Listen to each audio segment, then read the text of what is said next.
Let's move to today's session. We have Mr. Madhivanan with us today. He is the director of Goal Motive Academy. He is a soft skills trainer, public speaker, and he's also a poet.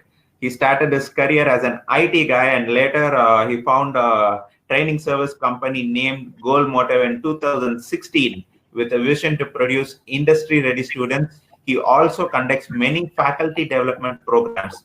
He has been conducting training programs in various reputed colleges, and he has also been the guest judge twice for symposiums conducted by Ethiras College. He also received his Patriotic Poetry Award, and his poems are available through the Google search of Madhivanan Poems. Poems are of different topics that portrays social issues, patriotism, animal cruelty, motivation, passion, etc. and etc. The list goes on. It's a great pleasure having you with us today, sir.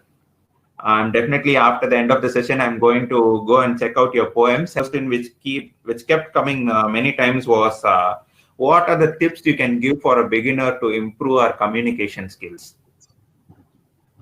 Okay, so when you say beginner, I think you are talking about college students. So for a college student to improve his communication skill, I would say the college should deploy students into groups and give case studies so that they can work among a group. Because in a corporate world, you see, there is no individual performance and contribution. It's all about teamwork.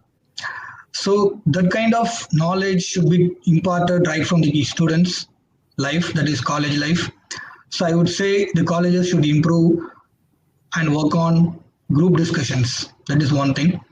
And the second one is we should be doing a lot of seminars and presentations in college days. It shouldn't be, it need not be on only on technical stuffs. You should also be doing it on a soft skill basis. So it will do a lot of, we can go a long way with these two things, group discussions and seminars and presentations. Any individual exercises which the students can practice in their homes? Yeah, sure. For individual exercises, you can go through grammar sessions, which is on online. You can take grammar tests because grammar plays a very crucial role in communication and email writing. So I request students to go to the grammar websites and do your tests. If you lack in grammar, and then you can go through books and you can improve from there. That is one thing. And then to improve it on individual basis, you can keep working on your neutral accent that I said. It may not be a foreign accent, but you need to be on a neutral accent for the for your client to understand you. So these two things will go a long way in improving your communication skill. Okay, sir. Thank you so much. And the next question is how to overcome stage fear. Stage fear you can give for the students or the beginners. Yeah, definitely. Stage fear is something that everyone has. I read a survey that said, 95% of students have stage fear. The rest 5% just lies. Everyone has stage fear. The thing is, the first time you go to a stage, everyone will get that anxiety. Even I faced it, everyone faced it. There is no exception at all. So the thing is to start from your college, your seminar, because I started from my college. My college encouraged us. I studied in SSN College of Engineering. So they do a lot of presentation and seminars, so it's all individual basis. They don't do a team presentation as far as presentation is concerned. You need to be an individual presenter and come to the stage and you need to do a presentation. And apart from college, you can also go to Toastmaster, which is a club. You can be a member of the club and they do a lot of stage sessions to improve your public speaking ability. That is two things. So the thing is, as far as stage fear is concerned, you cannot do it online. You need to practice it. You need to practice in front of people. Once you overcome the anxiety, the stage fear will be a cakewalk walk. Yeah, thank you so much. And I think the students will really use these tips and they'll go to the Toastmasters Club and they'll start doing something really productive. And the next question is, how can a good leader influence people? Well, as I said, a good leader should also be a continuous learner. So just imagine a situation where your team worker, your follower has more skill than you. So you are a leader and you should be also a subject matter expert. So if I am the founder of a company and director of the company, I should know what is happening inside my company. So a good leader should also be a good learner. So if you are a subject matter expert, then your followers, your team members, the team members will definitely be influenced and impressed. So that way, you can influence those people and make them follow you. Yeah, sir. Thank you so much. And the next question is, what is the best leadership style according to you? The best leadership style, I would say, is not being autocratic. So autocratic means ordering people and not motivating them. So if you see in some companies, the managers, they do scold the people a lot. They think they can extract work by just by scolding and not motivating people. The only way a manager can get the best out of the people is by motivating them. So that is the best leadership style is motivation, I would say. If you are a leader, you should know how to motivate your team members.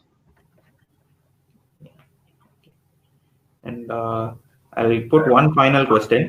What are the convergences and differences between critical and creative thinking? Critical thinking and creative thinking. So as far as my idea is concerned, I would say the creative thinking is nothing but out of box thinking, that is coming up with innovative ideas.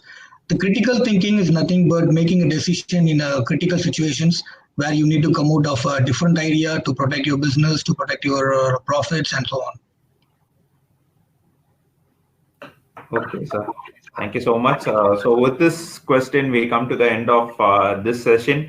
And thank you so much for this wonderful presentation. So we have huge positive comments pouring in the chat box, and from personal branding to leadership skills, everything was really great. And I really enjoyed being a part of this session. Thank you so much for joining with us today. Thank you, Wagid, and all the 713 participants here. I hope I will be interacting with you all face to face someday. I hope so. Thank you. Yeah, sure. We're looking forward for that. And as you see, it is a group of mixed participants. We have academic fraternity, we have students, and we have scholars, research scholars, and people from various industries here. So I think the messages you gave today will reach every nook and corner of the country, and it will help many people. So it was really a pleasure having you with us today, sir. Yeah, as a final note, I would say, there is one book called Alchemist. It says, if you're really interested in something, the universe will conspire and it will support you in all the ways. So people, students, if you want to pursue that particular skill, you will definitely get it. The universe will support you. All the best, students. See you someday. Thank you. Yeah, you can stay online, sir. And one more thing for you. And since you mentioned a book, I'd like to ask this question. Is there any books for developing leadership skills that you would like to suggest for our participants? Yeah, there is a book called Lean Startup. Okay, this book will tell you a lot about entrepreneurship and leadership as well. And there is some book called Rich Dad, Poor Dad. It's about finance. The author has described finance in a very basic way so that the all audience can understand and pursue it. So Rich Dad Poor Dad is not just a financial book, it's also about professional life as well. So I would suggest Lean Startup and Rich Dad Poor Dad for college students. Sure. Thank you so much, sir.